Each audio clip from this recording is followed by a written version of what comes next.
Hello, math people. Today we are taking a look at lesson 3.4.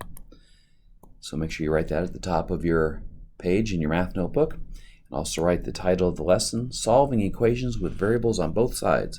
Both sides what? Both sides of the equal sign. Variables on both sides of the equal sign. So there are rules for that. You're going to want to write these down.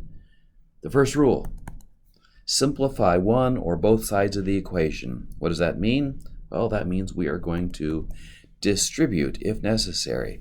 Now, if you'll copy down this problem that you see here, 4 times the quantity 1 minus x plus 3x equals negative 2 multiplied by the quantity 2x plus 1, you can, we'll solve this one together and go through all the steps. So first step, distribute.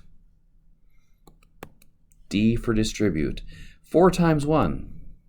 And 4 times negative x. All right? 4 times 1 is 4, and 4 times negative x is negative 4x. Okay, and we just bring this 3x down here. And negative 2 times 2x is our other distribution over here, and negative 2 times 1. So negative 2 times 2x is negative 4x, and negative 2 times positive 1 is negative 2. All right, so we distributed. Great job.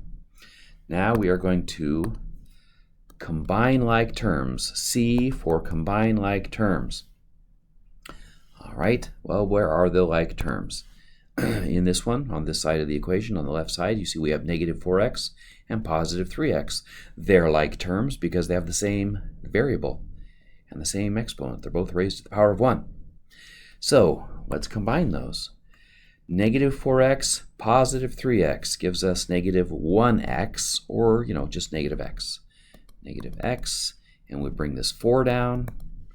And on the other side of the equal sign, there are no like terms to combine, so we just bring down what we have. Okay, we combined like terms. There, we have simplified both sides of the equation. Great. Now, our next step is to move the variable terms to one side of the equation. Okay, well, I'm going to move all my x terms, my variable terms, so that's an m, move, m for move. I am going to move my negative 4x to the other side, and I can't just move it. I have to do the inverse operation, so I'm going to add 4x to that side, and that means I have to add 4x to this side also. Now, always remember, we're doing the same thing to both sides of our equation, so this negative 4x, positive 4x cancel each other out. I am left with just negative 2 over here. And on this side, negative x, negative 1x, and positive 4x, that's going to be positive 3x. And we bring this 4 down. We haven't done anything with that yet. All right, so we moved all the variable terms to one side. Now we are going to use inverse operations to isolate the variable. All right. And so that means we are going to undo any adding or subtracting. So I'm going to use an A to represent adding or subtracting. Undo the addition or subtraction of the constant terms first. So on the side where the variable is, I want to get rid of that 4. So I am going to subtract 4. And if I do it to that side, I have to do it to the other side as well. These 4's cancel each other out. I am left with just 3x on this side. And negative 2 minus 4 is negative 6. All right, and now we're down to our last step. And that is to undo the multiplication or division.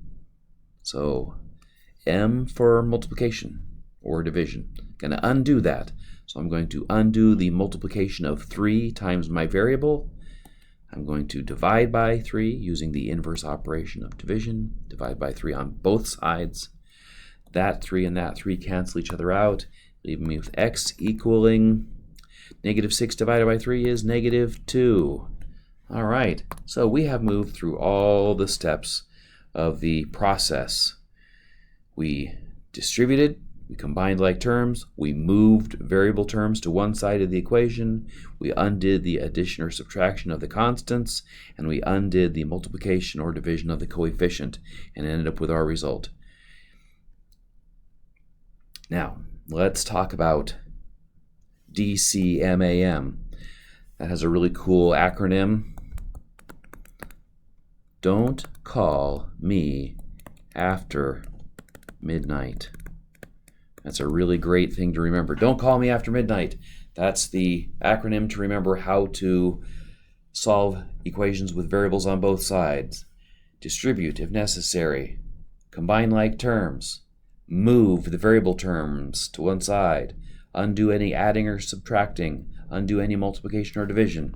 Let's take a look at another example. Oh, this looks like a good one. 1/4 times the quantity 12x plus 16 equals 10 minus 3 times the quantity x minus 2. All right. Distribute. I'm going to distribute 1/4 to 12x and 1/4 to 16. Now let's see, 1/4 times 12x, that's 1/4 times 12. Got to put a 1 under the 12. 1 times 12 is 12. 4 times 1 is 4. 12 divided by 4 is 3. So that is 3x. And 1/4 times 16. Put a 1 under that 16, multiply across. 1 times 16 is 16. 4 times 1 is 4. 16 divided by 4 is 4. There we go. And bring this 10 down over here. Now we're going to distribute. This is a -3 times x. And -3 times -2. So -3 times x is -3x. And -3 times -2 is +6. A negative multiplied by a negative is positive. All right, we distributed. Nice job. Now we're going to combine like terms. Are there any like terms to combine? Yeah, over here on the right-hand side, I see a constant of 10 and a constant of +6. Those can be combined. So, there we go. All right, 10 and +6 is 4 minus 3x, and then 3x plus 4 over here. Okay, so we combined like terms. Both sides are simplified. Now I'm going to move my variables to one side. So I'm going to add 3x to that side to get rid of the -3x. I'm going to add 3x to this side also. Those two cancel each other out. And these become 6x plus 4. And over here I have just 4 now. So 6x plus 4 equals 4. I moved my variables to one side. Now I'm going to undo any addition or subtraction. I see of the constant. I see I've got a constant of 4, so I'm going to subtract 4. Please make sure you're always doing only one thing at a time, one thing on both sides of the equal sign. Those 4's cancel each other out on this side, leaving me with 6x on that side, and 4 minus 4 is 0. Oh, this is interesting. Well. All right, and now I'm going to divide. I'm going to undo any multiplication or division. So you see I'm having to undo the multiplication of 6 times x. So I divide by 6, divide by 6, and x equals 0 divided by 6, which is 0. And of course, if you want to check to make sure your answer is correct, you can put that 0 back in for x in the original equation, and we are good to go. Now let's talk about a real-world example. I want to make sure we cover all our bases. This one says that Amazon Prime charges $8 to rent a movie for 5 days. You must be an Amazon member, but the membership is free. Netflix charges $3 to rent a movie for 5 days, but they also charge a yearly subscription of $50. How many movies will you rent for the cost to be the same with both companies? Oh, interesting. All right. Well, let's talk about how the cost is set up. So we want to find out, first of all, we want to know, when is the cost at Amazon going to be equal to the cost of Netflix? All right, well, let's talk about how they price the Amazon rentals. So let's see, you take the cost of the movie and you multiply that times the number of rentals. So the number of movies. Okay, and that's all there is for Amazon. Netflix, they charge the cost per movie. That's cost per movie. All right, cost per movie multiplied by the number of movies, same as Amazon, but they add to that the subscription cost. Okay. Now, we know what all these things are. We know the cost per movie at Amazon is $8. We don't know the number of the movies. That's what we're looking to find, right? How many movies? So we're going to use a variable to represent that. I'm going to use M for movies. At Netflix, the cost per movie is $3. The number of movies we don't know, so we're going to use M for that. And we know what the subscription cost is. It's $50. $50. Okay. Now we can simplify this into an algebraic equation. 8M, 8 times M is 8M. $3 times M is that's just 3M plus 50, and we don't need all the dollar signs and everything. So 8M equals 3M plus 50. Now, if we go through our Don't Call Me After Midnight program, is there anything to distribute? No, there is no distribution.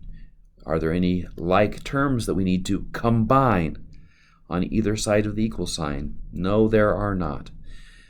We can move variables from one side to the other. Yes, we should definitely do that. We're going to move the 3M on this side to the other side. So we're going to subtract 3M from both sides, making sure we're doing the same thing on both sides. These cancel each other out. And that leaves us with 5M over here and our 50 over there. We need to undo any addition or subtraction.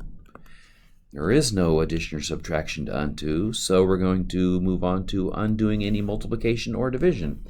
And I can see here we need to undo the multiplication of 5, so we will divide by 5.